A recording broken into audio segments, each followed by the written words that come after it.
Выратаванне вожыка. Геннадзь Пашкоў. Як неслі вечарам грыбоў, а іх падручкі ў кошыках, для 3 разгалістых дубоў убачылі мы вожыка.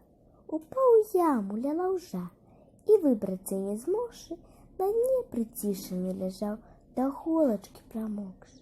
Малы змясціла таланя і нездарма знямога. У яме той на схіле дня сваліла з ног малога. Наташа мокрага яго загутала ў хусцінку і сябра новага свайго нясе дамоў дзяўчынка, каб ачуняў малы яна пахукою далонь. Вунь хмару на зыходзе дня калючы вецер гоніць.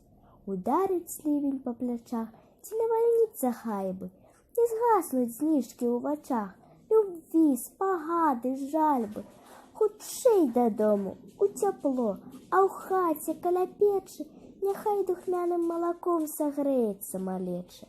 Як акрыяе вожык той, хоць і шкада ўрэшце, калючага прыйдзецца ёй да 3 дубоў аднесці.